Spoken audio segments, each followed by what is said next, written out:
Okay, कल तुम लोग सक्षम वाला बैच अटेंड कर रहे थे? जो लोग कर रहे थे सही था? Did you enjoy?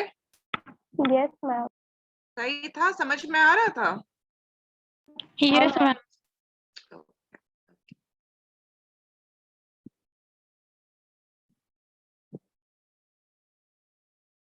और कल टेस्ट है ना आपका?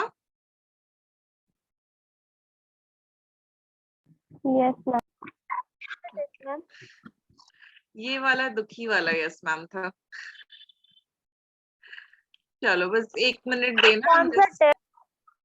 कल टेस्ट है ना? होता है ना टेस्ट हर सैटरडे वाला।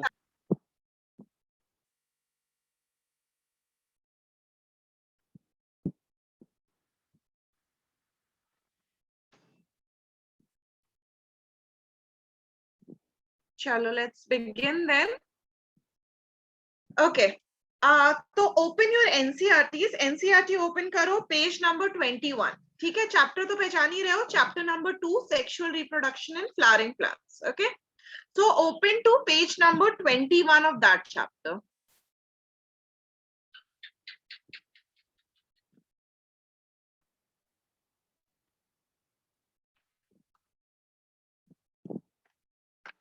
ठीक है, चलो पहले तो एक लाइन में कंफ्यूजन जो कल भी क्रिएट हो रहा था, उस क्वेश्चन को पहले, उस सेंटेंस को पहले देखते हैं। A typical angiosperm anther is bilobed। ठीक है, हाँ ये पता है हम लोगों को कि एक टिपिकल एंजियोस्पर्म का जो एंथर है that is bilobed. An anther of an angiosperm is bilobed. Bilobed anther होता है with each lobe having 2 theca। correct, each lobe was having 2 theca।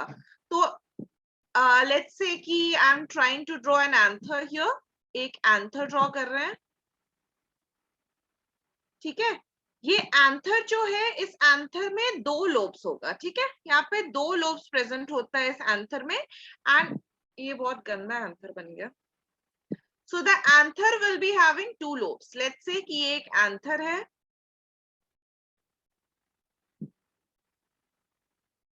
This anther is having 2 lobes. ठीक है, उसके बाद लिखा है that a typical angiosperm anther is bilobed। ठीक है, 2 लोब है, with each lobe having 2 theca। क्या लिखा है? each lobe having 2 theca, that is they are dithecous। ठीक है, each lobe having 2 theca,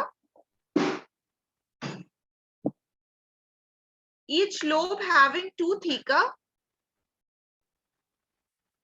that is they are dithecous। मतलब each lobe is dithecous। ठीक है, पर कहीं कहीं अगर आप देखोगे बुक्स वगैरह में तो लिखा हुआ है कि the anther is dithecous।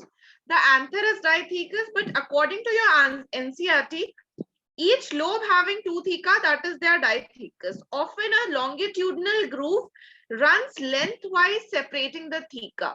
तो जनरली एक लॉन्गिट्यूडनल ग्रूव रन करता है। There is a longitudinal groove which is running through and that separates, इस तरह से रन करता है। हाँ बोलो। ग्रूव क्या होता है? ग्रूव मतलब गड्ढा। एक लॉन्गिट्यूडनल ग्रूव रन करता है इस तरह से, that is separating the 2 theca. Okay, तो एक्चुअली इट शुड बी कि हर लोब बाइथिकस है, हर लोब जो है वो डाइथिकस है।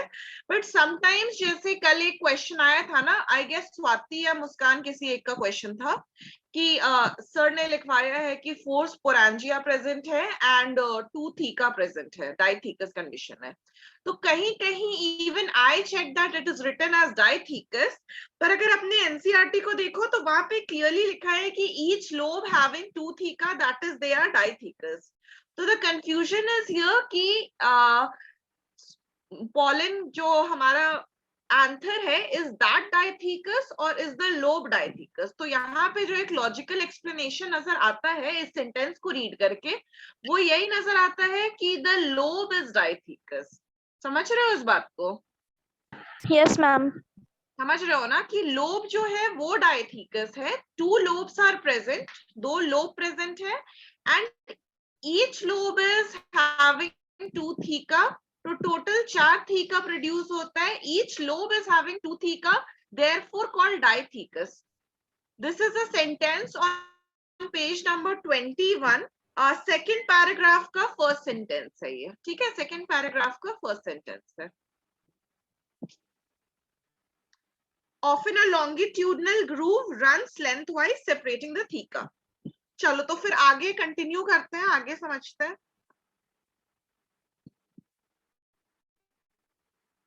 ये एक डाउट था जो कि क्लियर करना था, तो इसलिए बस आई थॉट कि एक बार इसको पहले पढ़ लेते हैं फिर आगे बढ़ते हैं.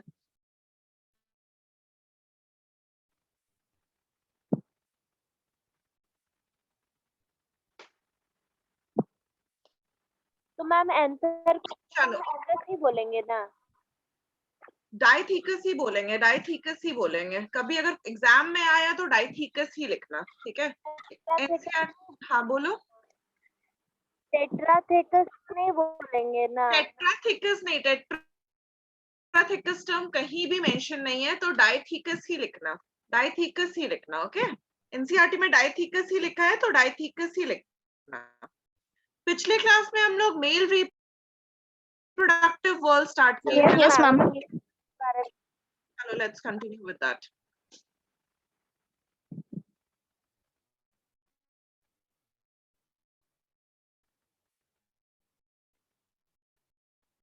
वर्ल्ड मेल रिप्रोड्यूसिंग ऑर्गन को क्या बोलते हैं? स्टैमेन. स्टेमेन. एंड्रोशियम. ठीक है, हर एक यूनिट को स्टेमन बोलते हैं, करेक्ट. पर हम अगर रिप्रोडक्टिव ऑर्गन के बारे में बात करें तो I am talking about the whole whorl, तो दैट विल बी एंड्रोशियम. ठीक है, एंड्रोशियम. मैम होल का क्या मतलब है? वर्ल्ड का जैसे कि a group in which parts are arranged in circular manner. ठीक है, सर्कुलर मैनर में जब ग्रुपिंग फॉर्म होता है तो that is known as a whorl. ठीक है, चलो कहाँ तक लिखे थे? ये सब लिख लिए थे क्या कि male reproductive organ is called androecium? Answer तक का टॉपिक लिख लिया. अच्छा, आंसर तक लिख लिए थे. ओके. हाँ मैम, हम लोग समझ रहे थे, आंसर को आप कट की थी, उसके अंदर आप. हाँ हाँ हाँ हाँ हाँ, ठीक है ठीक है, याद आ रहा है, याद आ रहा है. चलो, so we'll be writing about the structure of anther today.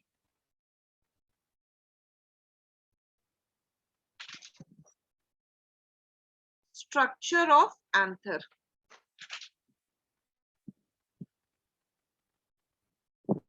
Okay. इसमें लिखना in the transverse section of anther. कल हम लोग ट्रांसवर्स सेक्शन ही देखे थे ऊपर से कट करके. So in the transverse section of anther, in the transverse section of anther,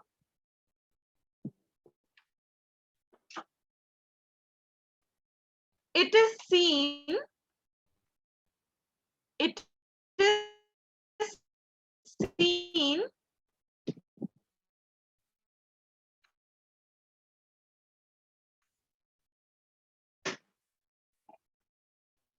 that they are tetragonal in shape. They are tetragonal in shape.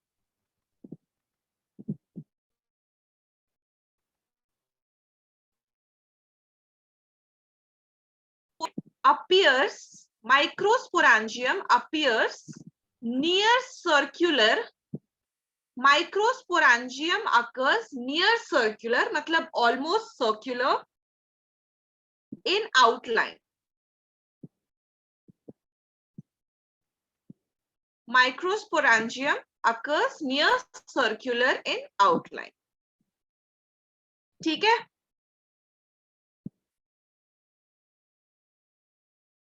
आगे लिखो.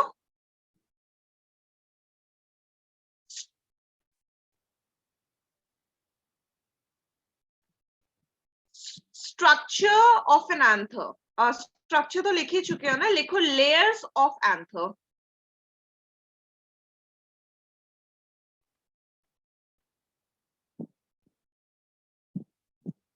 ठीक है, लेयर्स ऑफ एंथर में लिखो, फर्स्ट पॉइंट लिखो, लेयर्स ऑफ एंथर में लिखो सबसे आउटर मोस्ट लेयर कौन सा होता है?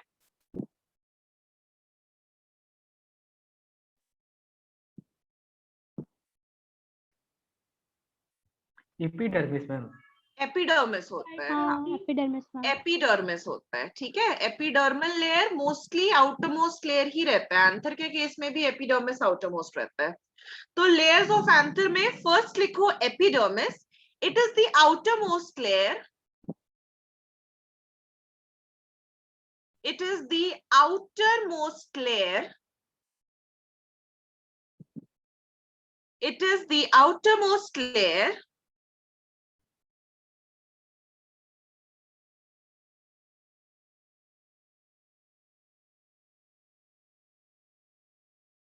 it is single celled, it is single celled,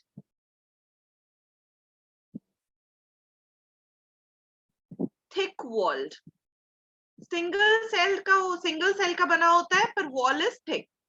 single cell thick wall, काम क्या होता है इसका? प्रोटेक्टिव इन नेचर, ये एंथर को प्रोटेक्शन प्रोवाइड करता है, ठीक है। तो the function is protective in nature, this particular layer is protective in nature, okay.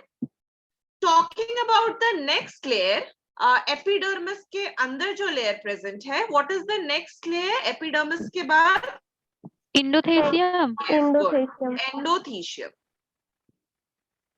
ठीक है। तो अगला लेयर है आपके पास एंडोथीशियम, ओके। एंडोथीशियम के अंडर लिखो it is present below the epidermis, it is present below the epidermis, it is present below the epidermis,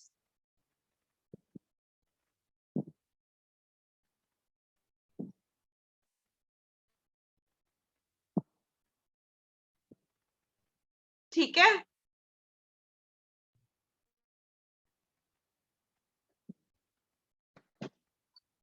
आगे लिखो, इसी में लिखो आगे, due to the presence due to hygroscopic nature, due to hygroscopic nature, due to, मतलब समझाएंगे, ठीक है, अभी समझाएंगे। Due to hygroscopic nature, due to hygroscopic nature,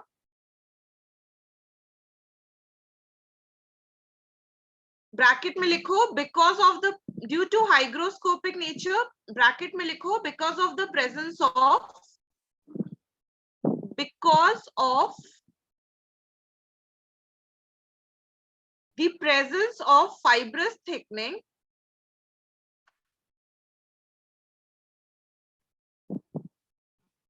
because of the presence of fibrous thickening,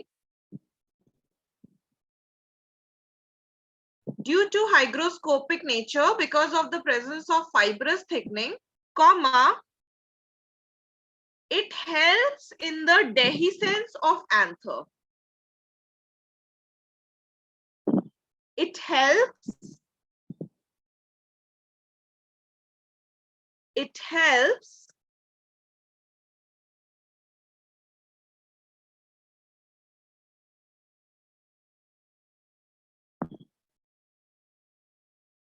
in the dehiscence of anther, ठीक है। जो कुछ भी लिख रहा हो सब कुछ हम समझाएंगे, पहले लिख लो एक बार।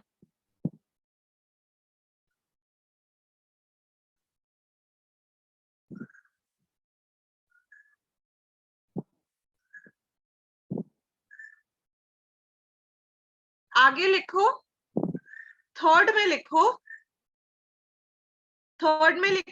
Middle layer, third is the middle layer, right? Yes ma'am. Third में लिखो middle layer. Middle layer is made up of parenchymatous cells, made up of parenchymatous cells. Parenchymatous cells living होता है या डेड होता है? Ma'am living. Living, good. Made up of parenchymatous sales, ठीक है, made up of parenchymatous sales. Middle layer is made up of parenchymatous sales, okay.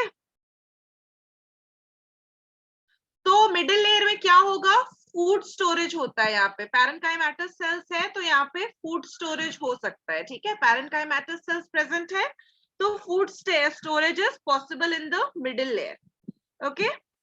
Middle layer is short lived, middle layer is short lived, middle layer is short lived, middle layer is short lived,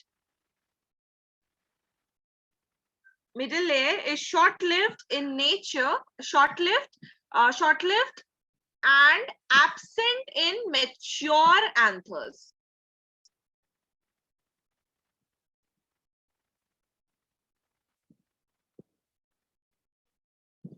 And absent in mature anthers.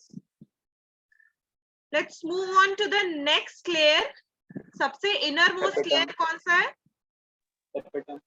सबसे ज्यादा question tapetum से ही आता है। अगर NEET की बात करें तो सबसे ज्यादा क्वेश्चन टेपिटम से आता है। Innermost layer which is nutritive.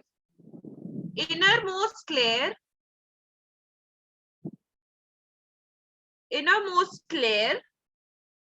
which acts as a nutritive layer, which acts as nutritive मतलब जो nutrition provide कर रहा हो, acts as a nutritive layer. Innermost layer which acts as a nutritive layer, okay, which acts as a nutritive layer.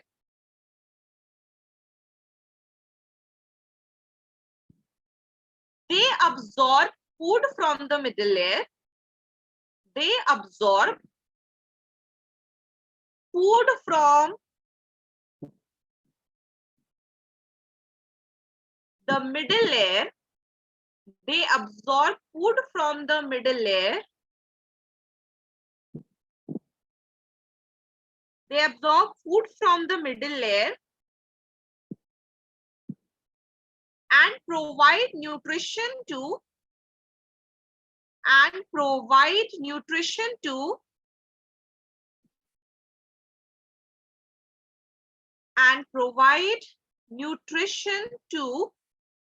they absorb food from the middle layer and provide nutrition to the microspore mother cells. The microspore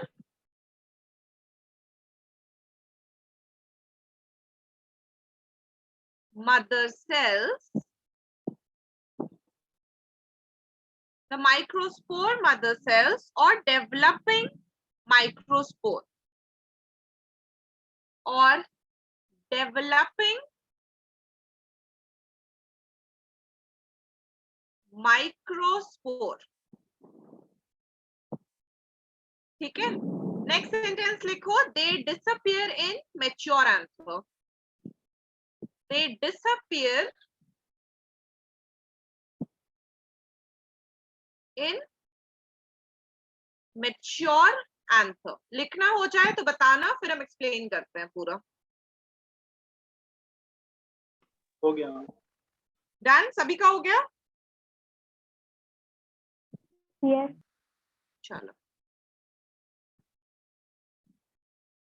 structure of anther. अगर transverse section में देखें, let's say this is an anther, this is an anther, मान लो इसको अगर cut करें, यहां से अगर तोड़ दें, कट करें, और अगर इसको ऊपर से देखें तो आपको ट्रांसवर्स सेक्शन नजर आएगा। ठीक है, ट्रांसवर्स सेक्शन में देखोगे तो आपको जो एंथर है that will look more or less tetragonal in shape. ठीक है, कुछ इस तरह के शेप में नजर आएगा। टेट्रागोनल शेप का, पॉइंटेड एजेस नहीं होता पर टेट्रागोनल शेप का नजर आता है आंसर। ठीक है, this is your tetragonal shape. Okay, अब इस टेट्रागोनल शेप में बीच से एक डिवीजन होता है, हमें पता है बीच से एक डिवीजन होता है जिसकी वजह से एंथर जो है वो बाइलोब्ड बन जाता है, right. And now this anther, which is tetragonal in shape, her lobe में 2 थीका डेवलप होता है, ठीक है। तो एक थीका यहाँ पे डेवलप हुआ और एक थीका जो है वो यहाँ पे डेवलप हो रहा है, ठीक है। ये जो है स्ट्रक्चर्स जो आप देख रहे हो ये आपका थीका है, ठीक है। The triangular, okay wait, I should have drawn it circular, वरना कंफ्यूज हो जाओगे। सर्कुलर बनाना चाहिए इसको।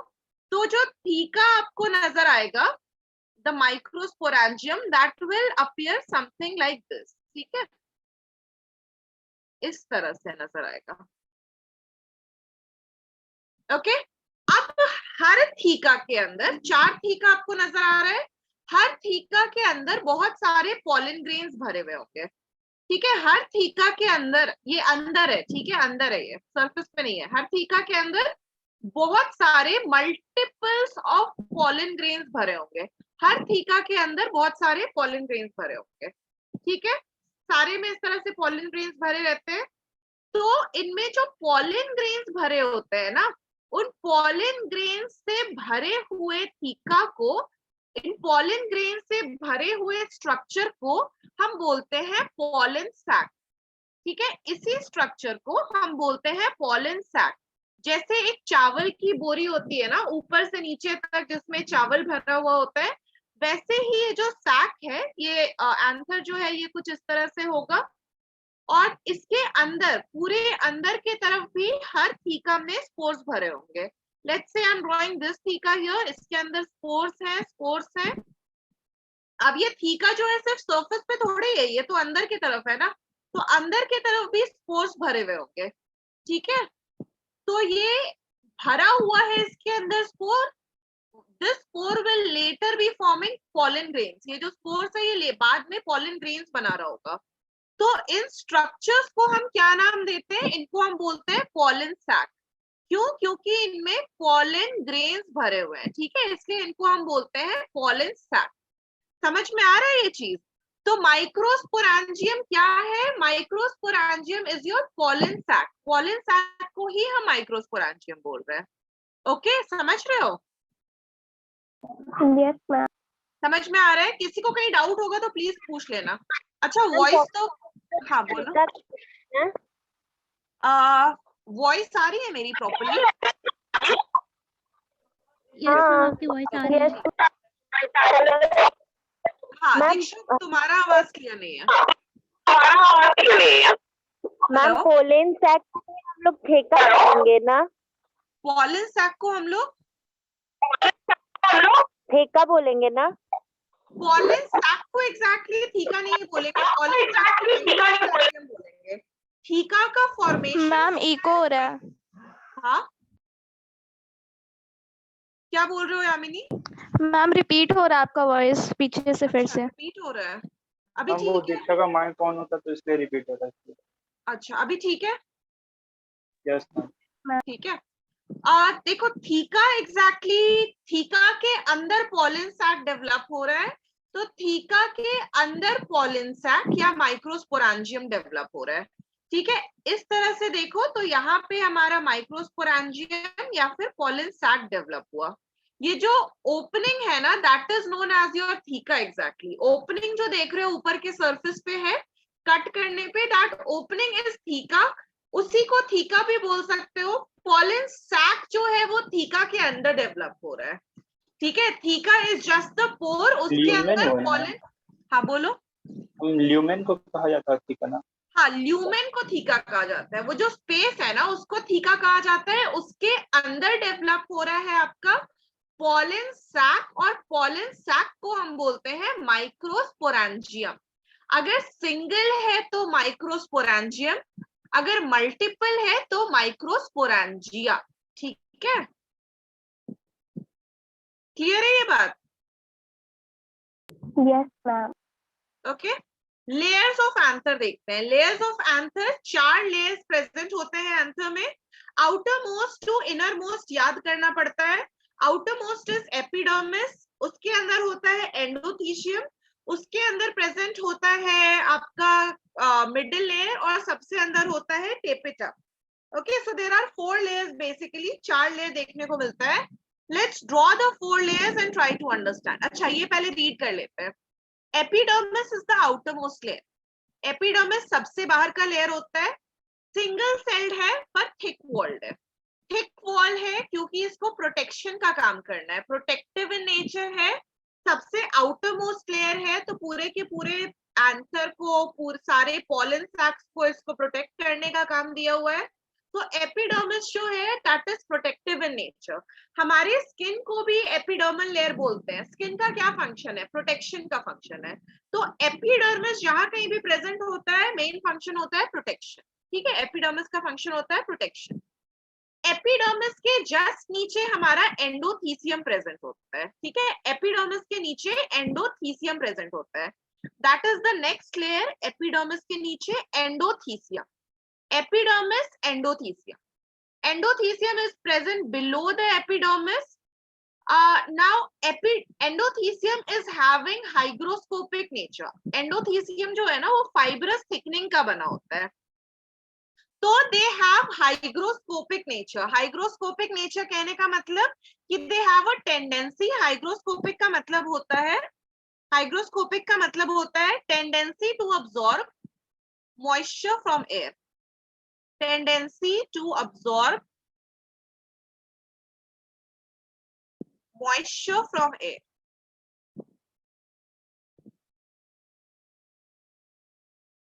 ठीक है, तो this endothelium is actually responsible.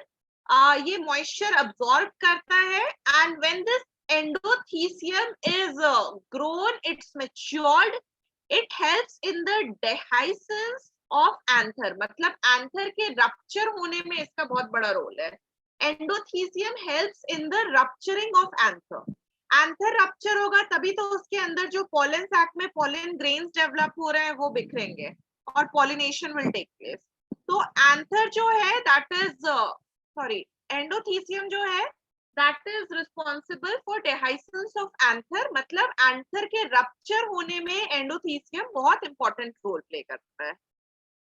Next is your middle layer, which is made up of parenchymatous cells. Parenchymatous cells जहां भी present है, mostly function होता है food storage and secretion का. तो middle layer क्या करता है? It stores food. Middle layer stores food.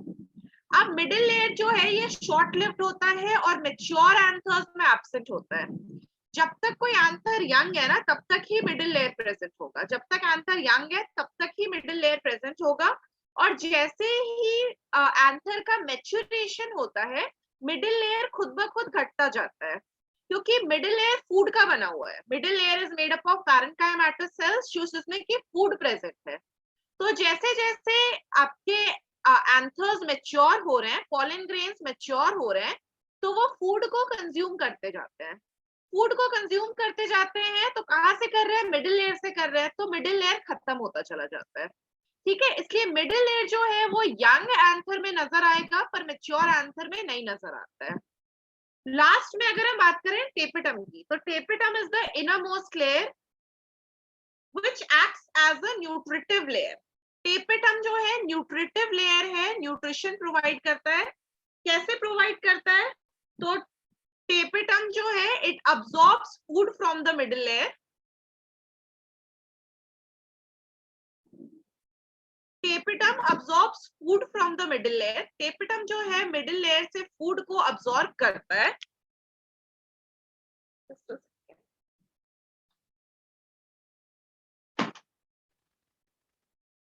Tapetum जो है वो मिडिल लेयर से फूड को अब्सॉर्ब करता है. ठीक है, और वो फूड को अब्सॉर्ब करके इनर मोस्ट लेयर है. Tapetum is the inner most layer inside which the microspores are growing. The microspores are the pollen grains जिसके अंदर पॉलन ग्रेन्स डेवलप हो रहे हैं. तो this tapetum is actually responsible for absorbing food from the middle layer. Middle layer से food extract करता है और टेपिटम इनर मोस्ट लेयर है. तो tapetum is in direct contact with the microspore. ठीक है, तो टेपिटम जो है that will be responsible for giving direct nutrition to the developing microspore. जो माइक्रोस्पोर्स डेवलप हो रहे हैं, जो एंथर्स डेवलप हो, जो पॉलेंस डेवलप हो रहे हैं, उनको डायरेक्टली न्यूट्रिशन पहुंचाने का काम टेपिटम का होता है. और मेच्योर एंथर्स में टेपिटम एब्सेंट होते हैं। ठीक है, मेच्योर एंथर में जितने भी यंग एंथर है ना, उनमें आपके टेपिटम भी प्रेजेंट होंगे और मिडिल लेयर भी प्रेजेंट होता है, but as the anther matures tapetum will also be disappeared and middle layer will also get disappeared. ठीक है, चलो एक डायग्राम बनाकर देखते हैं, एनसीईआरटी का ये डायग्राम है, दैट विल मेक। हाँ बोलो मैम। तो फ्लावर का जो फूड रहता है वो मिडिल लेयर मतलब एंथर में स्टोर होता है? फ्लावर का फूड मिडिल लेयर एंथर में स्टोर होता है। फ्लावर का फूड एंथर में स्टोर नहीं होता है। ये जो फूड स्टोर्ड है ना मिडिल लेयर में, इस फूड का काम है पॉलन ग्रेन को डेवलप करवाना। ठीक है, पॉलन ग्रेन प्रेजेंट होता है इसके अंदर, इसका काम होता है पॉलन ग्रेन को डेवलप करवाना। अभी समझाते हैं। ठीक है, ये बात समझ रहे हो कि ये पॉलन ग्रेन को डेवलप करवाता है। जैसे एक Yes, बार जब ma'am. एम्ब्रायो बन जाता है ना, तो उसके बाद फिर एंडोस्पर्म खाना पहुंचाता है। एंडोस्पर्म जो होता है वो फूड स्टोरिंग ऑर्गन हो जाता है। ठीक है, पर जब एंथर की बात करें तो एंथर के अंदर पॉलन ग्रेन्स डेवलप हो रहे हैं। एंथर के अंदर पॉलन ग्रेन्स डेवलप हो रहे हैं, that means that the pollen grains need food. Pollen grains young होते हैं, they are the developing pollen grains, उनको खाना चाहिए होता है। वो फूड जो है वो मिडिल लेयर से मिलता है, मिडिल लेयर एंड टेपिटम से मिलता है। So I'm drawing a structure here. Tetragonal बनाने की कोशिश कर रहे हैं, क्योंकि आपका जो एंथर है उसका अगर ट्रांसवर्स सेक्शन देखोगे तो दिस इज मोर और लेस टेट्रागोनल। ये है आपका लाइन ऑफ डेहिसेंस। ठीक है, लाइन ऑफ डेहिसेंस मतलब जहां से एंथर रप्चर होता है। ठीक है, so this is the outer most layer, this is the outer most layer. Next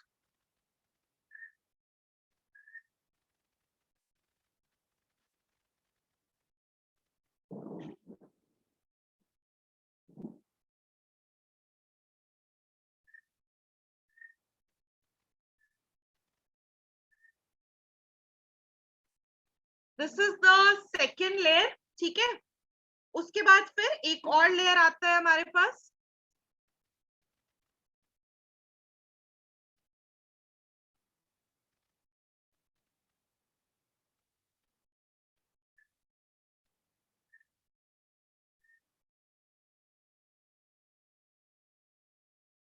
तीन लेयर्स विजिबल है ना, तीनों कलर्स विजिबल है। Yes ma'am.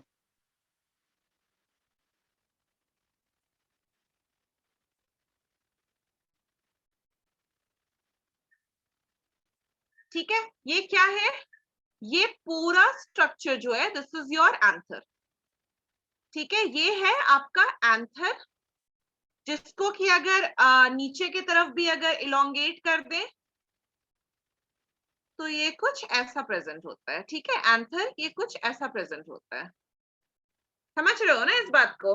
तो हम लोग को बस ऊपर से देखना है, तो इसलिए हम लोगों के लिए बस अपर लेयर इंपॉर्टेंट है। ऊपर से देख रहे हैं, ट्रांसवर्स सेक्शन इंपॉर्टेंट है हमारे लिए, तो बस उस पे ध्यान देंगे। आउटर मोस्ट लेयर जो नजर आ रहा है, the blue layer, what is that known as?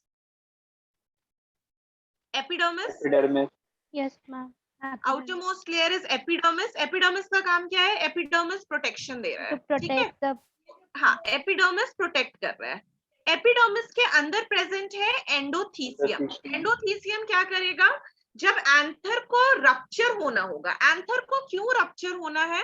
देखो, एंथर के अंदर ये जो थीका फिलामेंट है, हाँ, ये पॉलन ग्रेन्स में एक्चुअली ये पॉलन सैक में डेवलप होता है। अंदर की तरफ ये कुछ ऐसा होता है। ठीक है, ये पॉलन सैक में डेवलप होता है।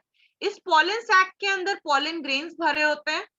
ठीक है, मल्टीपल्स ऑफ पॉलन ग्रेन्स भरे होते हैं इस सैक के अंदर, पॉलन ग्रेन्स ऐसे भरे होते हैं। ठीक है, इसको हम बोलते हैं पॉलन सैक। तो जब तक एंथर मैच्योर नहीं होगा, जब तक एंथर बड़ा नहीं होता है, मैच्योर नहीं होता है, जब तक एंथर रप्चर ना हो, रप्चर मतलब फटे ना, तब तक ये पॉलन ग्रेन्स रिलीज नहीं हो सकते एनवायरनमेंट में। ठीक है, तो इस एंथर का रप्चर होना इंपॉर्टेंट है, इस एंथर का फटना इंपॉर्टेंट है, ताकि पॉलन ग्रेन्स जो है वो नेचर में बिखर सके। पॉलन ग्रेन्स बिखरेंगे तभी तो पॉलिनेशन होगा। मैम, आप सारा लेयर समझा दी क्या? क्या? आप सारा लेयर समझा दी? नहीं नहीं, हम अभी बस समझा ही रहे हैं। Okay ma'am, thank you.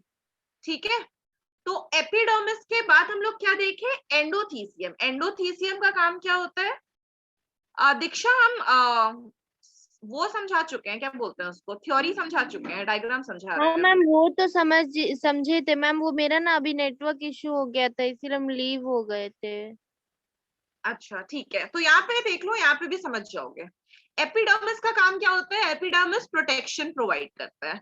उसके अंदर रेड कलर का एंडोथीसियम प्रेजेंट है, जो कि जब एंथर को रप्चर होना होगा तो इसमें डेहिसेंस होगा, ये रप्चर करेगा, फटेगा, और उसकी वजह से पॉलिन्स जो है वो नेचर में बिखर जाएंगे, लीडिंग टू पॉलिनेशन।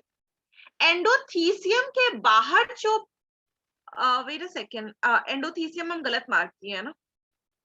मैम आप एपिडर्मिस समझा रही है ना? नहीं, हम एंडोथीसियम समझा रहे हैं। एपिडर्मिस एंडोथीसियम, समझा दिए। एपिडर्मिस अभी तो बताया ना, एपिडर्मिस का काम होता है बस प्रोटेक्शन प्रोवाइड करना। Okay ma'am. the second outermost layer is endothecium. Endothecium क्या करता है? वो पॉलन ग्रेन के रप्चर में हेल्प करता है, पॉलन ग्रेन के फटने में और एंथर के फटने में और पॉलन ग्रेन के रिलीज में हेल्प करता है endothecium. The third layer from outside is your middle layer. Middle layer का क्या काम है? तो मिडिल लेयर जो है that is parenchymatous in nature, parenchyma का बना होता है, तो फूड स्टोर करता है। मिडिल लेयर फूड स्टोर करता है, और मिडिल लेयर में जो फूड है उसी फूड को हमारा टेपिटम लेता है। देखो यहाँ पर प्रेजेंट है टेपिटम, ये देखो, ये जो स्ट्रक्चर है ना, ये जो स्ट्रक्चर देख रहे हो, ये है टेपिटम। ठीक है, तो मिडिल लेयर से फूड टेपिटम के पास जाता है, मिडिल लेयर से फूड टेपिटम लेता है, और एक बार टेपिटम के पास फूड पहुंच गया तो पॉलन ग्रेन्स को आराम से फूड पहुंच सकता है। This is your tapetum. ठीक है, तो मिडिल लेयर फूड स्टोर करता है, उस फूड को टेपिटम एक्सट्रैक्ट करता है, और उसी फूड के हेल्प से टेपिटम जो है वो अपने पॉलन ग्रेन्स को नरिशमेंट प्रोवाइड करता है। तो नरिशिंग लेयर कौन सा है? Nourishing layer is your tapetum. Tapetum जो है वो नरिशमेंट प्रोवाइड कर रहा है, किसको प्रोवाइड कर रहा है? तो पॉलन ग्रेन्स को प्रोवाइड कर रहा है। समझ में आ रहा है ये चार लेयर? Yes ma'am. मैम एक बार ये बताइए कि आप बोली मिडिल लेयर जो था वो फूड स्टोर करता है, उस फूड को टेपिटम ले लेता है। टेपिटम एक्सट्रैक्ट करता है, हाँ, क्योंकि टेपिटम से जस्ट अटैच्ड है pollen grains, and the pollen grains need food for maturation. तो मिडिल लेयर से टेपिटम फूड एक्सट्रैक्ट करता है, और टेपिटम वो फूड पॉलन ग्रेन्स को प्रोवाइड करता है ताकि पॉलन ग्रेन्स का डेवलपमेंट हो सके, मैम मैच्योरेशन। टेपिटम समझ नहीं आ रही, कौन सा वाला लेयर? ये जो ऊपर दिख रहा है, ये सैक के हम कलर वो? वाइज, इसलिए हम कलर वाइज मार्क किए हैं। देखो ना, ब्लैक कलर का जो मार्क किए हैं लेयर, इस वजह से हम कलर वाइज मार्क किए हैं ताकि कंफ्यूजन ना हो। अच्छा, ये सैक जो के लेयर है ना, ऊपर। ये है टेपिटम। ठीक है, अच्छा। टेपिटम ये है। ओके, समझ रहे हो? Yes ma'am. ओके ठीक है। अब अपने एनसीईआरटी में आप देखोगे तो एक और मार्किंग है, that is the sporogenous tissue. इस तरह से स्पोरोजेनस टिश्यू है, तो sporogenous tissue is actually giving rise to pollen grains. बाद में sporogenous tissue, initially sporogenous tissue बोलते हैं जब यंग एंथर रहता है, यही स्पोरोजेनस टिश्यू जो है ये पॉलन ग्रेन में कन्वर्ट होता है। कैसे होता है वो बताएंगे। स्पोरोजेनस टिश्यू आपके एनसीईआरटी में मार्क्ड है, क्योंकि आपके एनसीईआरटी में पॉलन ग्रेन्स नहीं बना है तो स्पोरोजेनस टिश्यू अटैच्ड है, स्पोरोजेनस टिश्यू मार्क्ड है। ठीक है, ओके। यहाँ पर एक कनेक्टिव प्रेजेंट है, which is actually the connecting portion, so it is known as connective. समझ में आ रहा है ना? Yes ma'am. ओके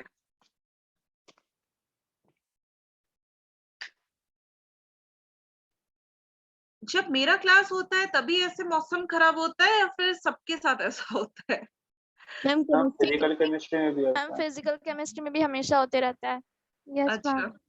नहीं सच में नेटवर्क इशू तो नहीं आ रहा है, पर बादल गरजना, और हम जहाँ पढ़ा रहे हैं just next to me window है, तो हवा की आवाज ये वो तो वो चलते रहता है पूरे टाइम। चलो एनसीईआरटी से समझते हैं माइक्रोस्पोरेंजिया क्या है। एक तो सबसे पहले जो चीज ध्यान में रखना, जो कि हम लोग बचपन में नहीं समझते हैं, वो चीज ध्यान में रखना, एंथर और पोलन ग्रेन अलग अलग होता है, ठीक है। इस बात को अभी बस ध्यान में रखो कि एंथर और पोलन ग्रेन अलग अलग होता है। एंथर के अंदर पोलन ग्रेन डेवलप करता है, ठीक है, और एक्चुअल जो गेमीट है that is pollen grain. Anther के अंदर पोलन ग्रेन बनता है, इतना बात अभी ध्यान में रखना, ठीक है। आगे समझते हैं।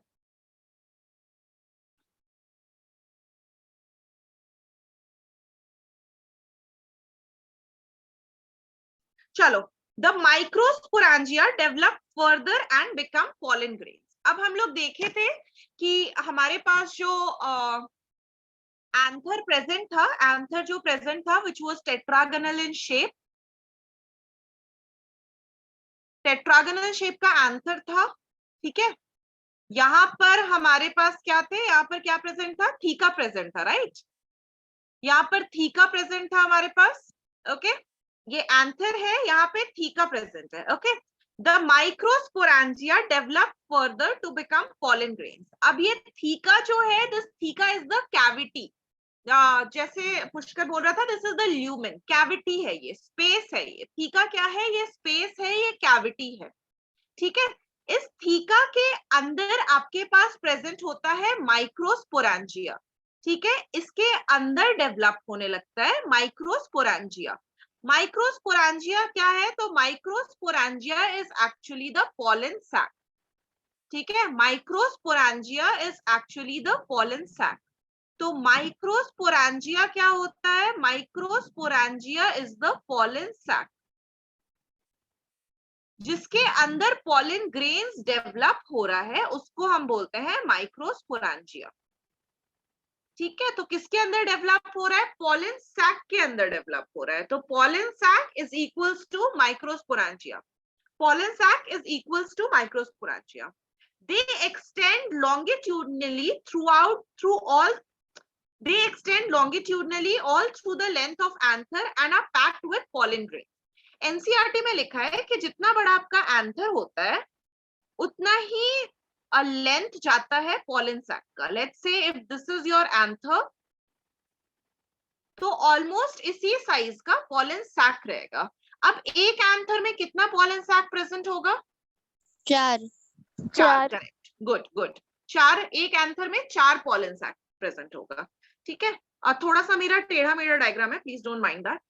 तो एक एंथर में 4 पोलन सैक प्रेजेंट होगा, और हर पोलन सैक जो है वो पोलन ग्रेन से भरा हुआ होगा। It is packed with pollen grains, it is packed with pollen grains, ठीक है।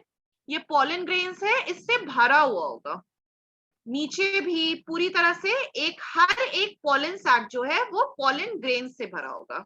पोलन सैक को क्या बोलते हैं, माइक्रोस्पोरेंजिया। माइक्रोस्पोरेंजिया डेवलप होकर के पोलन सैक कहलाता है, ठीक है।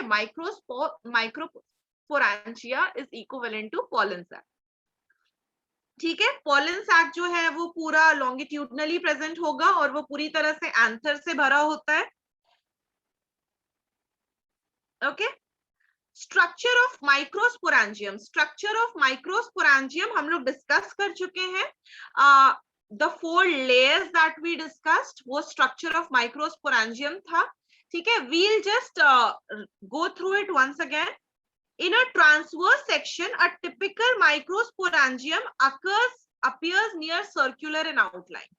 एक टिपिकल एंथर में अगर एक ट्रांसवर्स सेक्शन में देखोगे तो माइक्रोस्पोरेंजियम जो है वो सर्कुलर नजर आता है, ठीक है। माइक्रोस्पोरेंजियम जो है वो सर्कुलर नजर आता है। एक एंथर में 4 माइक्रोस्पोरेंजियम प्रेजेंट है और ऑलमोस्ट सर्कुलर नजर आता है। It is generally surrounded by 4 wall layers. 4 wall layers, एक तो हो गया आपका टेपिटम, ठीक है, एक हो गया टेपिटम, दूसरा होता है अंदर से बाहर देखो तो दूसरा होगा मिडिल लेयर, ठीक है। Tapetum, middle layer, middle layer के बाद आता है एंडोथीसियम, एंड एंडोथीसियम के बाहर आता है epidermis. Do you get that? Ma'am Yes, एक ma'am. बार थीसियम बताइए ना मैम प्लीज। कौन सा है? Endothecium. Endothecium pollen hydro grain. था ना, हाँ बोलो। हाइड्रो मैम, उसमें कुछ हाइड्रो करके कुछ था ना वर्ड। हाइग्रोस्कोपिक, हाइग्रोस्कोपिक का मतलब होता है कैपेसिटी और ability to absorb moisture from the air. Hygroscopic का मतलब होता है एबिलिटी और tendency to absorb moisture from the air. ठीक है, वो होता है मतलब जब मॉइस्चर एब्जॉर्ब कर तब डायसेंस होगा। हाँ, जब एक्चुअली एंथर जो होता है वो फटता है ड्राई होने की वजह से। हाँ वही बोल रहे थे कि तब मतलब मॉइस्चर नहीं होगा ना तब। हाँ, एंथर फटता है ड्राई होने की वजह से। हम क्या लिखवाएं, कुछ और लिखवाएं? नहीं मैम, वही पूछ रहे थे कि जब मॉइस्चर एब्जॉर्ब करता है तो एंथर डिहाइड्रेट जब नहीं होता। रप्चर होता है तो वो ड्राई होने की वजह से रप्चर होता है। ठीक है, एंथर जब ड्राई हो जाता है, पूरी तरह से सूख जाता है, तब वो रप्चर होता है। ठीक है, तो एंडोथीसियम लेयर हाइग्रोस्कोपिक होता है, तो वो मॉइस्चर अब्सॉर्ब करता है नेचर से। ठीक है, मॉइस्चर अब्सॉर्ब करने का कैपेसिटी रखता है, क्योंकि इसका जो लेयर है that is fibrous in nature, तो it can absorb moisture, it can store moisture. Middle layer क्या स्टोर करता है? Middle layer was parenchymatous, so it was storing food. Tapetum क्या करता है? टेपिटम मिडिल लेयर से फूड एक्सट्रैक्ट करके अपने पोलन ग्रेन्स को खिलाता है। ठीक है, समझ में आ रहा है? यहाँ पे 4 लेयर्स नजर आ रहा है ना? हाँ मैम आप समझ गए। माइक्रोस्पोरेंजियम का 4 लेयर्स है ये। ठीक है, माइक्रोस्पोरेंजियम का first layer is this one, second layer is this one, ये second layer, this is the third layer and this is the outer most layer. First layer या inner most layer is tapetum, उसके बाहर होता है middle layer, उसके बाहर endothecium और सबसे बाहर एपिडर्मिस। ठीक है, यस मैम। कोई कंफ्यूजन यहाँ तक? No ma'am. चलो इसको रीड करते हैं। The outer 3 layers perform the function of protection and help in the dehiscence of anther to release pollen. आपके एनसीईआरटी में एक्चुअली लिखा हुआ है कि द आउटर 3 लेयर्स जो हैं वो प्रोटेक्शन प्रोवाइड करते हैं and they help in dehiscence. Okay, पढ़िए कौन सा page number? Page number 21 Diksha. अच्छा, कौन सा लाइन? या स्ट्रक्चर ऑफ माइक्रोस्पोरेंजियम में? स्ट्रक्चर ऑफ माइक्रोस्पोरेंजियम में। तो according to your NCERT, the outer 3 layers that are the endothecium, epidermis and middle layer, इनका फंक्शन होता है प्रोटेक्शन प्रोवाइड करना और इनका काम होता है डेहिसेंस करके स्पोर को रिलीज करवाना, माइक्रोस्पोर को या फिर जो फ्यूचर में पॉलन ग्रेन्स बनेंगे उनका रिलीज करवाना। ठीक है, the innermost layer is the tapetum which nourishes the developing pollen grain. NCERT के हिसाब से दिया हुआ है कि सारे लेयर्स प्रोटेक्शन कराते हैं, पर अगर मेन फंक्शन जानो तो आउटर मोस्ट लेयर का मेन फंक्शन होता है प्रोटेक्शन, उसके बाद वाली लेयर का मेन फंक्शन होता है डेहिसेंस, मिडिल लेयर का फंक्शन होता है फूड स्टोरेज और इनर मोस्ट लेयर का फंक्शन होता है nourishment to the pollen grains. पर एनसीईआरटी के हिसाब से बाहर के जो 3 लेयर्स हैं they are actually responsible for protection and dehiscence, and the innermost layer is responsible for providing nourishment to the pollen grains. It nourishes the developing pollen grains. Cells of the tapetum possess dense cytoplasm and generally have more than one nucleus. बहुत सारा, अगर हम tapetum layer के बारे में बात करें तो tapetum layer, this layer tapetum has lots of cytoplasm. Tapetum will have lots of cytoplasm, बहुत dense cytoplasm present होता है। Dense मतलब the liquidity, the watery substance in the tapetum is less, it is dense. Okay, it is dense. Dense cytoplasm present होता है इसके अंदर। Dense cytoplasm मतलब fluidity कम होता है। Dense cytoplasm with multinuclear condition. इस टेपिटम के अंदर बहुत सारे न्यूक्लियस प्रेजेंट होते हैं, many nucleus are present inside. Coenocytic याद है किसी को?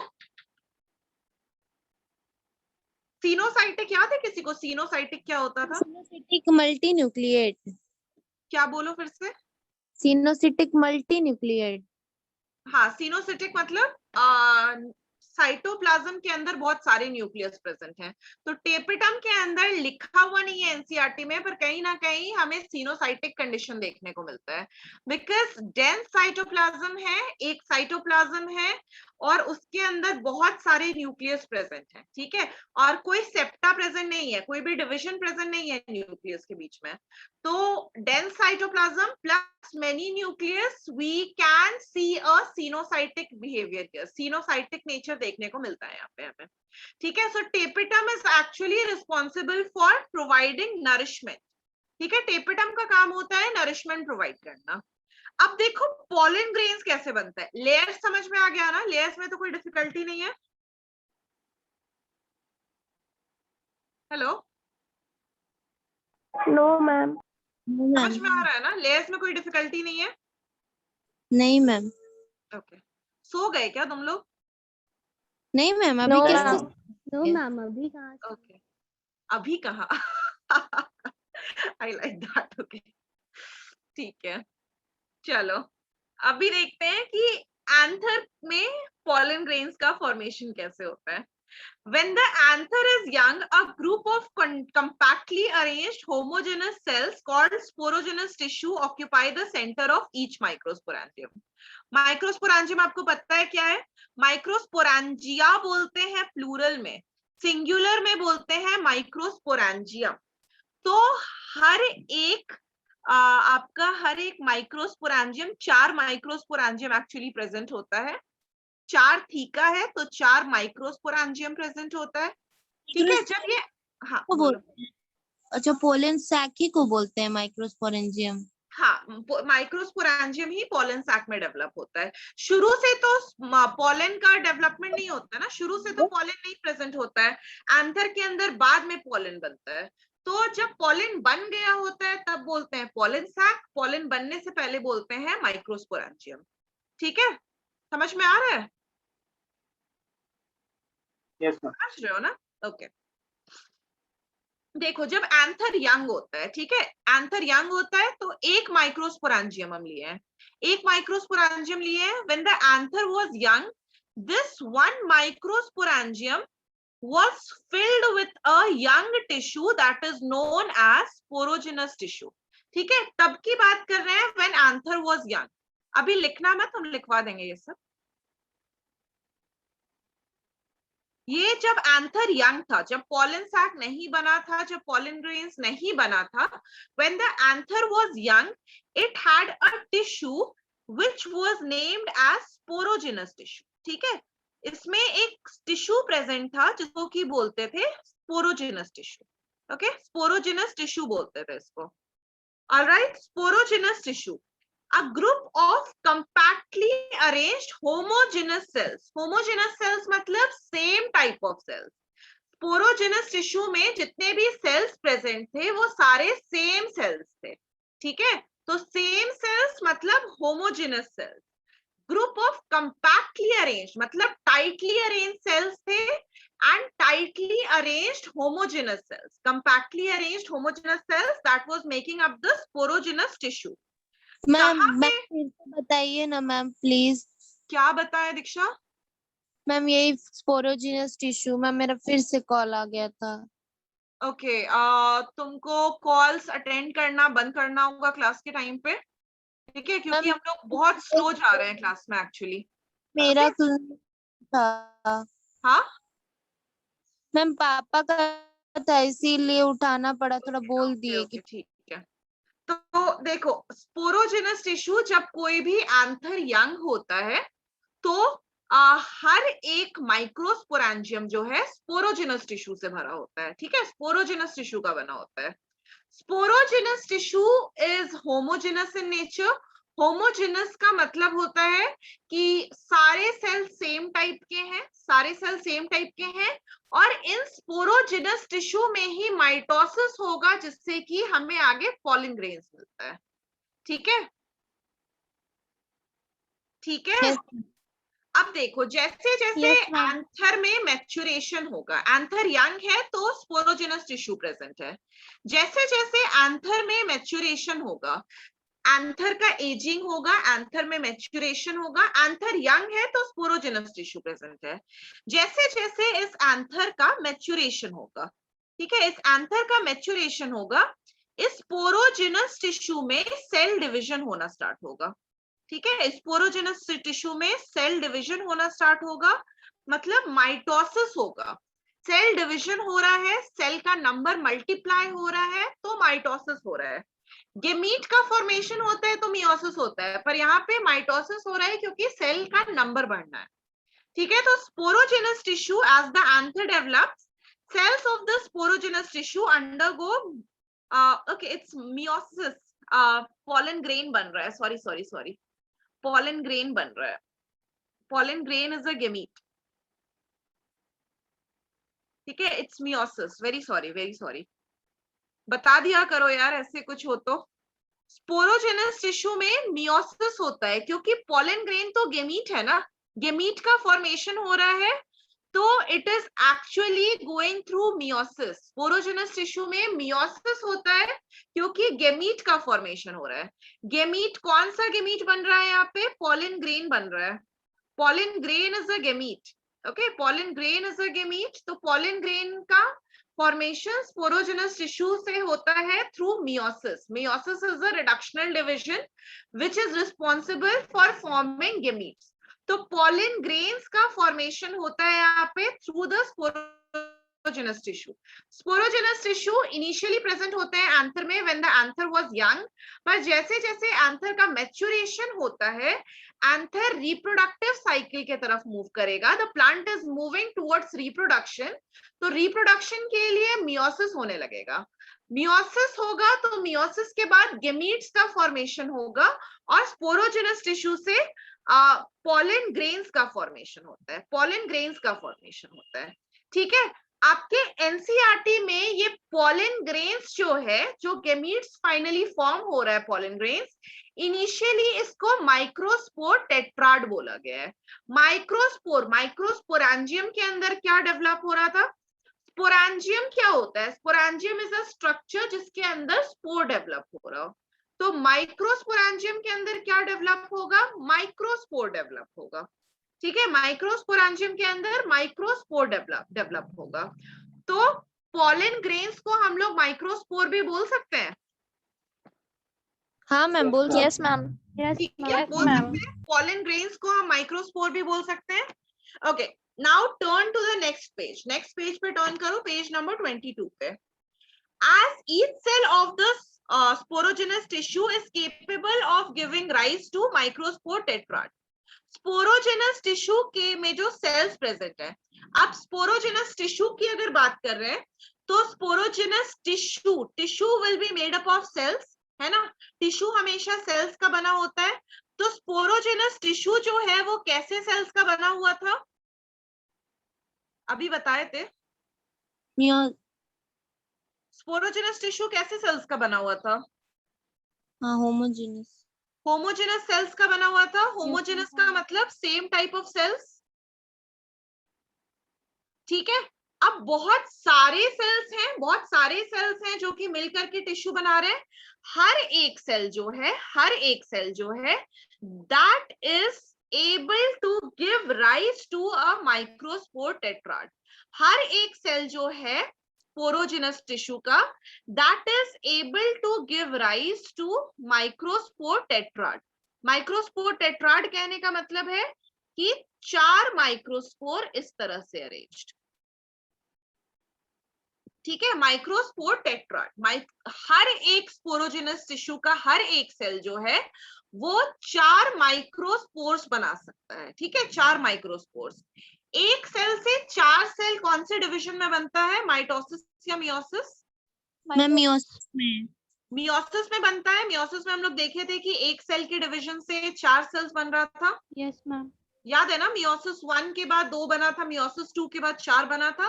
तो यहाँ पे माइक्रोस्पोर टेट्राड बन रहा है, तो ऑफ कोर्स इट हैज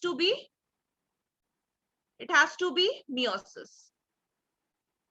ठीक है, तो हर एक सेल में स्पोरोजेनस टिश्यू के अंदर बहुत सारे सेल्स प्रेजेंट हैं, सारे एक जैसे सेल्स प्रेजेंट हैं, इसलिए उनको होमोजेनस सेल्स बोलते हैं। हर एक सेल में मियोसिस होगा, हर एक सेल में मियोसिस होगा, और मियोसिस के बाद हर एक सेल जो है वो 4 माइक्रोस्पोर बना रहा है। 4 माइक्रोस्पोर के सेट को हम क्या बोलेंगे? We'll be calling that as microspore tetrad. ठीक है, we'll be calling that as microspore tetrad. अभी लिखना मत, अभी बस समझ जाओ। ठीक है, हर एक सेल से माइक्रोस्पोर टेट्राड बन रहा है। Okay, now each of the cell is able, each one of the potential pollen or microspore mother cell, each one is a potential pollen or microspore mother cell। तो sporogenous tissue के हर cell से microspore बन रहा है। ठीक है, हर cell में division हो रहा है, मियोसिस हो रहा है, और स्पोरोजेनस टिश्यू के हर सेल से माइक्रोस्पोर बन रहा है। तो हर सेल जो है वो माइक्रोस्पोर को बर्थ दे सकता है, माइक्रोस्पोर को जन्म दे सकता है। तो हर सेल को हम लोग माइक्रोस्पोर मदर सेल बोल सकते हैं। Yes ma'am. ठीक है, समझ में आ रहा है ये बात? हर Yes, सेल जब ma'am. माइक्रोस्पोर को जन्म दे सकता है तो हर सेल को माइक्रोस्पोर मदर सेल बोल सकते हैं। Yes ma'am. यस ठीक है? मैम। ओके, या फिर हर सेल जो है वो एक पोटेंशियल पॉलन है, मतलब हर सेल जो है वो फ्यूचर में एक पॉलन ग्रेन बनाने वाला है, 4 पॉलन ग्रेन बनाने वाला है actually. So the cells of the sporogenous tissue which will give rise to microspore tetrad, which will give rise to pollen grains, is known as microspore mother cell। Microspore को पैदा करने वाली cell को बोलते हैं माइक्रोस्पोर मदर सेल। ठीक है, ये माइक्रोस्पोर मदर सेल कौन सी सेल है? तो जो स्पोरोजेनस टिश्यू के अंदर प्रेजेंट है। ठीक है, स्पोरोजेनस टिश्यू है, टिश्यू सेल्स का बना होता है।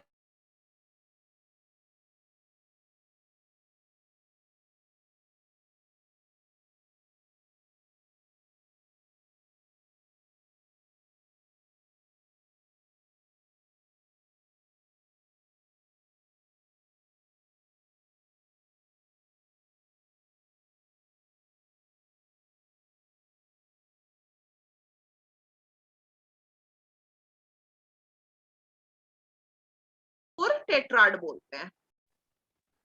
ठीक है, क्लस्टर, अब क्या? क्लस्टर मतलब क्या होता है मैम? इसका मतलब क्लस्टर?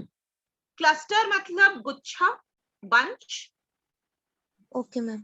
ठीक है, bunch. Okay, as the anthers mature and dehydrate, अब एंथर के अंदर पॉलन ग्रेन्स तो बन गए।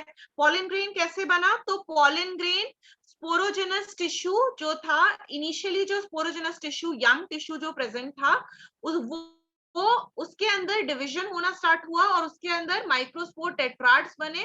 माइक्रोस्पोर टेट्राड से ही पॉलन ग्रेन्स बनते हैं। तो ये जो डेवलपमेंट हुआ ना, एंथर का जो डेवलपमेंट हुआ साथ के साथ, अब एंथर मैच्योर होगा और एंथर सूख जाएगा, इट विल डिहाइड्रेट। एंथर जब सूखेगा तो एंथर सूख करके रप्चर हो जाएगा। ठीक है, एंथर जब डिहाइड्रेट होगा, जब वो सूखेगा तो इट विल रप्चर, और उसके अंदर जितने भी माइक्रोस्पोर्स प्रेजेंट हैं, जो माइक्रोस्पोर्स बने हैं स्पोरोजेनस टिश्यू से, माइक्रोस्पोर मदर सेल से जो माइक्रोस्पोर्स बने हैं, these microspores will dissociate from each other। ये जो अभी तक 4 के बंच में प्रेजेंट थे ना, ये चारों अलग हो जाएंगे अब। ठीक है, ये चारों अब अलग हो जाएंगे। ओके, ये चारों अब अलग हो गए। एंथर मैच्योर हुआ, डिहाइड्रेट हुआ, एंथर में रप्चर हुआ, अंदर जो माइक्रोस्पोर्स प्रेजेंट थे that were developing into pollen grains, वो चारों एक दूसरे से अलग हो जाते हैं और ये चारों पॉलन ग्रेन्स बनाते हैं। ये एक पॉलन ग्रेन बन गया, ये एक पॉलन ग्रेन बन गया, ये एक पॉलन ग्रेन बन गया, और ये एक पॉलन ग्रेन बन गया। 4 पॉलन ग्रेन बन गया यहाँ पे। ये समझ में आया कैसे हो रहा है? Yes ma'am. समझ में आ रहा है ना? बाकी लोग समझ में आ रहा है? Yes ma'am. ओके, तो पॉलन ग्रेन का फॉर्मेशन हुआ। Inside each microsporangium several thousands of microspore or pollen grains are formed that are released with the dehiscence of anther. हर एक माइक्रोस्पोरेंजियम के अंदर, माइक्रोस्पोरेंजियम जो कि आगे पॉलन ग्रेन बनता है, हर एक माइक्रोस्पोरेंजियम के अंदर थाउजेंड्स ऑफ माइक्रोस्पोर्स बनते हैं, जो कि जब एंथर का डेहिसेंस होगा, एंथर ड्राई होगा, उसका रप्चरिंग होगा, तो ये सारे माइक्रोस्पोर्स जो हैं ये डिसोसिएट हो जाएंगे, अलग अलग पॉलन ग्रेन्स बना देंगे, और एक बार एंथर फटेगा तो ये सारे पॉलन ग्रेन्स जो हैं ये बिखर जाएंगे नेचर में, एंड एक बार नेचर में बिखर गए then they can cause pollination. Is that okay ma'am? Ma'am ये स्पोरोजिनस टिश्यू जो होता है वो पॉलन सैक के जस्ट ऊपर प्रेजेंट होता है, उसको कवर अप करके रखता है ये? नहीं नहीं नहीं, ये देखो, ये है ना माइक्रोस्पोरेंजियम के अंदर भरा हुआ होता है, ठीक है, माइक्रोस्पोरेंजियम के अंदर भरा हुआ होता है, कवर नहीं है ये, माइक्रोस्पोरेंजियम के अंदर भरा हुआ है ये. स्पोरोजिनस टिश्यू बोलते हैं, यही स्पोरोजिनस टिश्यू जो है ये डिवाइड हो करके फिर पॉलन ग्रेन्स का फॉर्मेशन करता है. समझ में आया? तो जो पोलन ग्रेन्स बना उसके ऊपर भी तो एक कवरिंग होगा जो उसको प्रोटेक्ट करता होगा? कोई सच कवरिंग नहीं है, कोई कवरिंग नहीं है, ये तो हम लोग कट किए ना, ये तो एक पॉलन ग्रेन था जिसको कि हम लोग कट करके देख रहे हैं, ठीक है, तो कोई कवरिंग का जरूरत नहीं है. बाहर में तो 4 लेयर्स प्रेजेंट है ही ना प्रोटेक्शन के लिए, 3 लेयर्स और एक टेपेटम. मैम ये हम तो आप रहते हैं ना, पार्टी है ना? एक सेकेंड, एक पुष्कर क्या बोल रहे थे? एक सेकेंड दीक्षा रुको. क्या? मैम वो प्रोटेक्टिव लेयर रहता है ना उस पे पॉलन ग्रेन पे, वो एक्साइन और एंटाइन. हाँ, वो तो पॉलन ग्रेन का अपना प्रोटेक्टिव लेयर होता है ना. ये पूछ रही है कि पॉलन सैक नहीं मैम वही पूछ रहे थे, पोलन ग्रेन से पूछ रहे अच्छा, थे. पॉलन ग्रेन का पूछ रही थी. ओके ओके, हमको लगा कि ये जो स्ट्रक्चर हम यहाँ पे बनाए हैं उसको लिड तो नहीं इमेजिन कर रहे हो कहीं. हर एक पॉलन ग्रेन को प्रोटेक्ट करने के लिए तो एक्साइन एंटाइन होता है, पर ये जो है ये हम ट्रांसवर्स सेक्शन ड्रॉ किए हैं, ठीक है. पॉलन ग्रेन के प्रोटेक्शन के लिए होता है, पर इसके इस स्ट्रक्चर में एक्चुअली ये एंथर के स्ट्रक्चर को कट किए हैं, तो एंथर में 4 लेयर्स होता है प्रोटेक्शन के लिए, 3 लेयर्स होता है प्रोटेक्शन के लिए, एक टेपेटम होता है जो कि नरिशमेंट प्रोवाइड करता है. ठीक है, कंफ्यूजन क्लियर हुआ? यस मैम हो गया कंफ्यूजन क्लियर. ठीक है, जो तुम बोल रही थी हम वही समझे ना, अभी सही समझे ना? हाँ हाँ. ओके, चलो. The pollen grains represent the mail gametophyte. Pollen grains जो है वो मेल गेमेटोफाइट को रिप्रेजेंट करता है, ठीक है. मेल गेमेटोफाइट मतलब जिससे कि गेमीट बनेगा, फ्यूजन होगा गेमीट का, और फिर स्पोरोफाइट जनरेशन का फॉर्मेशन होगा, ठीक है. तो the pollen grains represent mail gametophyte. if you have touched or if you touch the opened anthers of hibiscus or any other flower, you will find deposition of yellowish powdery pollen grains on your finger. Sprinkle these grains on a drop of water taken on a slide and observe under microscope. You will really be amused at the variety of architecture. Basically यही लिखा हुआ है कि the pollen grains can be of different shapes and sizes, जिसका कि आपको एक scanning electron micrograph दिया हुआ है इन फिगर 2.4. ये अलग अलग शेप्स हैं पॉलन ग्रेन्स के. Pollen grains can be of variety of shapes, they can be of different shapes. pollen grains are generally spherical होते हैं pollen grains, and these are very minute, बहुत छोटे होते हैं, microscopic structures होते हैं. They are of 25 to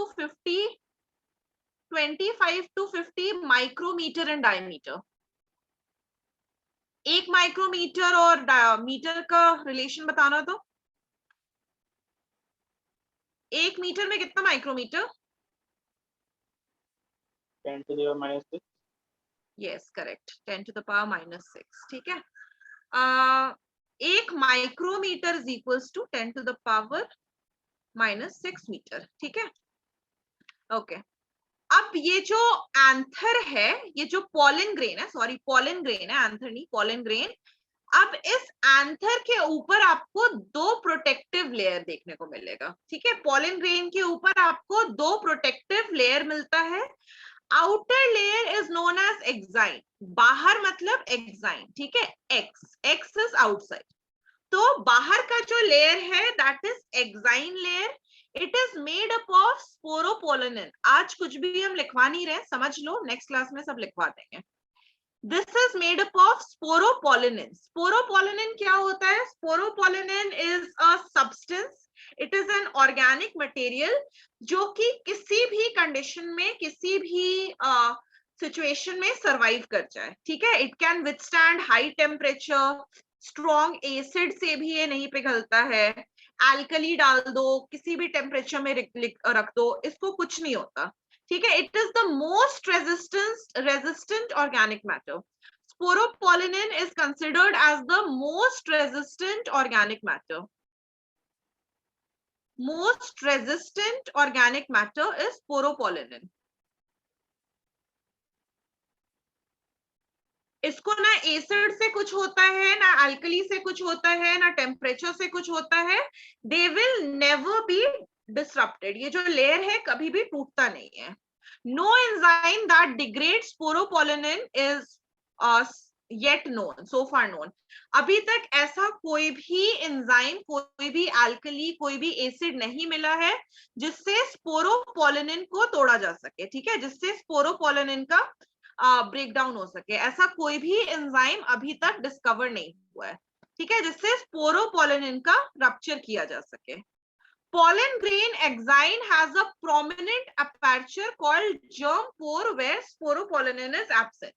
अब इस एक्साइन में, ये एक्साइन जो है इतना टफ सब्सटेंस है कि इसके थ्रू कुछ भी एंटर नहीं कर सकता है। इस पे अल्कली डालो, एसिड डालो, कितने भी टेम्परेचर में रखो, स्पोरोपोलिन का रप्चर नहीं होता है। पर यहाँ पे एक पोर प्रेजेंट होता है, ठीक है, यहाँ पे एक पोर प्रेजेंट होता है। स्पोरोपोलिन में यहाँ पे एक पोर प्रेजेंट होता है, ठीक है। बाद में आप समझोगे कि ये क्यों ये पोर प्रेजेंट है। जर्मिनेशन के लिए ये पोर एक्चुअली प्रेजेंट होता है। ये पोर जो है, this pollen grain exine has prominent apertures called germ pore. इस एक जगह पे स्पोरोपोलिन एब्सेंट होता है, इस एक जगह पे स्पोरोपोलिन एब्सेंट होता है, and this is known as your germ pore. Pollen grain जब आगे हम लोग जर्मिनेट करवाएंगे, जब हम लोग फर्टिलाइजेशन करवाएंगे पॉलन ग्रेन्स एंड ओव्यूल्स का, तब ये जर्म पोर ही काम आएगा, ठीक है। क्योंकि बाकी किसी जगह से जर्मिनेशन नहीं हो सकता है, क्योंकि बाकी जगह आपका स्पोरोपोलिन प्रेजेंट है, तो रप्चर नहीं होने देगा कहीं से भी एक्साइन को। तो रप्चर कहाँ पे होगा एक्साइन? जहां पे ये पोर प्रेजेंट है, ठीक है, which is known as the germ pore. Okay, this is all mentioned in your NCERT. ये सारा आपकी एनसीईआरटी में मेंशन्ड है। बिकॉज ऑफ स्पोरोपोलिन की वजह से ही अब बहुत सारे फॉसिल्स आपको सीड्स के नजर आते हैं, बहुत सारे प्लांट्स के फॉसिल्स आज भी मिलते हैं because of the sporopollenin.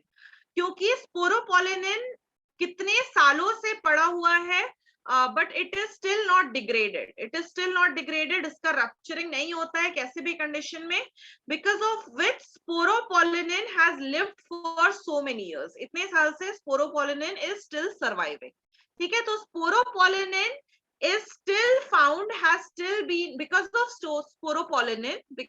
sporopollenin, pollen grains सदियों से कहीं भी अगर पड़े हैं तो they have not been degraded, उनका डिग्रेडेशन नहीं हुआ है, वो खराब नहीं हुए हैं because of the presence of sporopollenin. Okay, so sporopollenin is actually responsible for the formation of all the plant fossils, for the finding of all the plant fossils. क्योंकि जहां कहीं भी स्पोरोपोलिन प्रेजेंट होगा वहां पे रप्चरिंग नहीं होगा, और वो गेमीट्स आप वापस से रिकवर कर सकते हो। Those gametes can be grown back into plants. तो इसलिए स्पोरोपोलिन और स्पोर्स जो मिलते हैं वो फॉसिल्स की तरह काम आते हैं। फॉसिल्स पता है ना, फॉसिल्स क्या होता है? Yes ma'am, dead and decaying matter. Dead and decaying matter, हाँ, पर ये जो फॉसिल्स मिलते हैं बिकॉज ऑफ स्पोरोपोलिनिन, ये पूरी तरह से डेड, पूरी तरह से डिके नहीं हुए रहते हैं. Why? Because of the sporopollenin. So sporopollenin is actually very responsible, is very important कि इतने साल से एनिमल्स के और ह्यूमंस के फॉसिल्स बहुत कम मिले हैं, पर प्लांट्स के और सीड्स के फॉसिल्स बहुत ज्यादा मिले हैं. Why? Because of the presence of some of these structures such as तो बहुत छोटे होते हैं, इनको कैसे हाँ, मिल ये जाए? बहुत छोटे होते हैं, पर सॉइल में जो एक्चुअली जो साइंटिस्ट वगैरह होते हैं ना, जो इस पे काम करते हैं, वो लोग के पास कुछ मेथोडोलॉजीज होता है जिसके थ्रू वो सॉइल को डिग करके उसके अंदर स्पोर्स ढूंढते हैं. ऑब्वियसली वो माइक्रोस्कोपिक तरीके से ही किया जाता है. ठीक है, तो ये एक फील्ड होता है, बायोलॉजी का एक फील्ड होता है, I am forgetting the name, जिसमें इंडिया में बहुत कम है ये, I am forgetting the name. Ma'am sporology archaeology के अंदर आता है, जो फॉसिल्स की पढ़ाई करते हैं. आई am forgetting the name. India में इसका स्कोप कम है, इंडिया में ऐसे लोग कम है जो कि फॉसिल्स की पढ़ाई कर रहे हैं. तो और एल्स आर्कियोलॉजी, आर्कियोलॉजी के अंदर भी अलग अलग फील्ड्स होते हैं. आर्कियोलॉजी के अंदर भी एक आता है, I am forgetting the name, study of fossil, ma'am fossilology होगा. फॉसिलोलॉजी.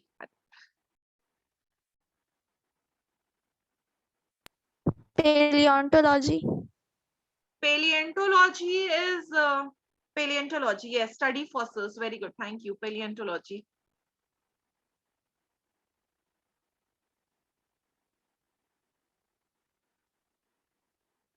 Paleontologist बोलते हैं लोग.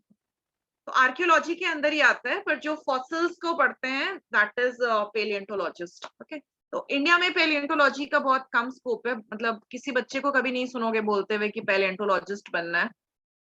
तो बट दिस इज ये बहुत अच्छा फील्ड है, मतलब बहुत. अभी तो ऐसा हाल है कि इंडिया में जूलॉजिस्ट और बॉटनिस्ट, पेलियोंटोलॉजिस्ट कम है, और हिस्ट्री वाले लोग ये सब काम ज्यादा कर रहे हैं, क्योंकि जितने भी साइंस वाले लोग होते हैं they go into different kind of research, या फिर मेडिकल इंजीनियरिंग करना होता है, तो पेलियोंटोलॉजी की तरफ हमारा इंक्लिनेशन नहीं होता.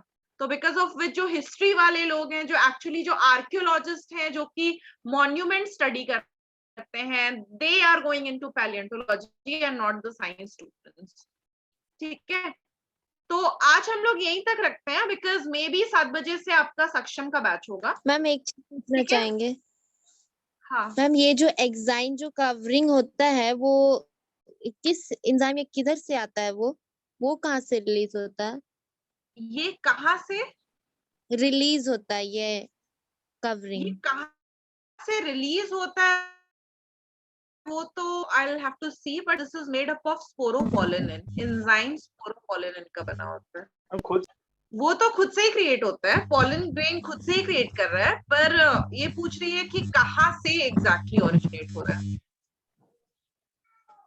समझ रहे हो? एग्जैक्ट लोकेशन नहीं पता कि कहाँ से एग्जैक्टली.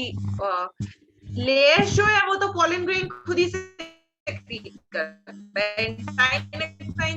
पॉलन ग्रेन खुद ही से क्रिएट, कौन से सेल से सेक्रेट होता है उसके बारे में आइडिया नहीं है. मैम.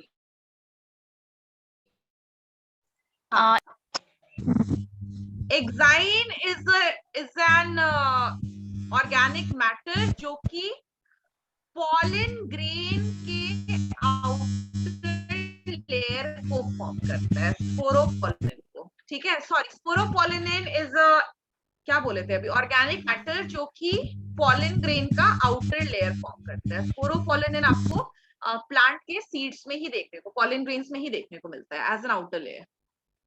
ठीक है, यस मैम. ओके, चलो आज यहीं तक रखते हैं. ठीक है, क्योंकि शायद 7 बजे से क्लास है, तो अगर आप अटेंड करना चाहें तो आप कर सकते हैं. We'll be continuing with plant anatomy. समझ में आ रहा था ना कल का क्लास? यस मैम, बहुत मस्त था कल का क्लास. तो अगर समझ में आ रहा था तो ज्वाइन करना. अभी तक मेरे पास कोई लिंक आया नहीं है, but if I get the link I will share it with you. तो जब भी होगा अटेंड द क्लास, अगर होता है आज तो. ठीक है। और उसके अलावा एक और चीज, जो कल जो बच्चे बाहर से कमेंट कर रहे थे, आप उन लोगों को जानते हो क्या? किसी बैच के स्टूडेंट्स थे क्या वो लोग जो बीच में कन्वर्सेशन कर रहे थे? नो मैम, क्या पता कौन कौन तब आके परेशान करने लगता है। हाँ, तो वो लोग बाहर के बच्चे थे ना, मतलब आप लोग में से कोई जानते नहीं हो ना किसी को, किसी बैच? नो मैम, मैम बाहर के ही होंगे मैम, ये लिंक तो सबके साथ शेयर होता है हाँ, हाँ, हाँ। टेलीग्राम पे तो भी। आप लोग लिंक सबके साथ शेयर कर सकते हो, पर बेटर रहेगा ना कि कन्वर्सेशन मत करो। अगर कोई कुछ कमेंट कर भी रहा है ना, तो उसको अवॉइड करो, ठीक है? क्योंकि अगर उसको रिप्लाई करोगे ना, तो फिर वो लोग और कमेंट करता है। फिर देखो बीच बीच में कोई डाउट पूछता है, तो इतना स्पैमिंग हो चुका होता है, इतना आलतू फालतू मैसेज भर जाता है कि हम डाउट नहीं देख पाते हैं। तो इसीलिए ना, ऐसे कोई अगर बाहर से एंटर करे ना, तो उसको ध्यान मत देना, ठीक है? यस कभी भी किसी भी क्लास में अगर तुम लोग, अगर कोई आपस में कोई जैसे पुष्कर बात कुछ पूछे या फिर कौशिक कुछ पूछे, नगमा कुछ पूछे, तो आपस में अगर इंटरेक्शन कर रहे हो थोड़ा बहुत, तो दैट इज फाइन। पर कोई बाहर से अगर मैसेज कर रहा है जिसको नहीं जान रहे हो, कोई डाउट पूछ रहा है, तो इट्स ओके, ठीक है? कोई डाउट पूछे तो बता सकते हो, पर कोई ऐसे कन्वर्सेशन कर रहा है तो आप लोग रिप्लाई मत करना। Is that okay? Yes ma'am. ठीक है, चलो ओके, चलो ठीक है, bye bye, take care. Thank you ma'am. और अगली क्लास में सारे नोट्स को लिख लेंगे, ठीक है? Okay ma'am. Yes ma'am. चलो ओके, थैंक यू।